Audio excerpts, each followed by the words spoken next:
Tuloy sa pangingisda ang ilang Pilipino sa Panatag Shoal sa kabila ng fishing ban ng China kahit sa mga lugar na sakop ng EEZ ng Pilipinas.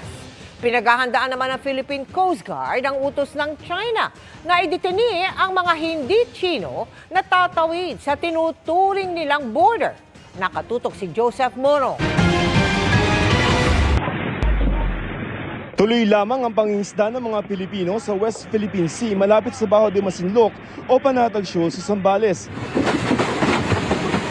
Yan kahit pasakop ng 12 degrees latitude mula sa taas na bahagi ng Reed Bank hanggang sa mainland China, kung saan may fishing ban ng China mula May 1 hanggang Setyembre. Lagi naman taon-taon, hindi naman po nila kami pinapakirman. Tutol din sila sa fishing ban ng China na hindi rin kinikilala ng Pilipinas dahil sinakop pati Philippine Exclusive Economic Zone o EEZ. Bakit naman sila magkakaroon ng karapatan? Hindi naman po sa kanila yung dagat na yan po ay sa atin. Ang Pilipinas, obviously, has sovereign rights over these waters.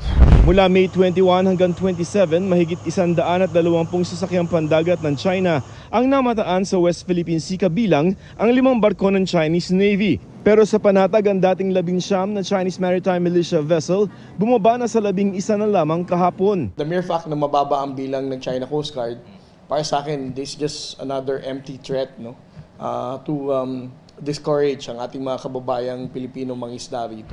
Pinaghahandaan din ng Philippine Coast Guard ang utos ng China na ididetine ang mga tatawid sa tinuturing nilang border sa dagat simula June 15. Medyo nakakatakot. Sana naman, huwag na nilang patulan yung mga hamak ng mga isda na yan ang ikinabubuhay. Hindi po nila pwedeng gawin yun dahil kami naman po ng isda ay sa sakop ng ating ACC.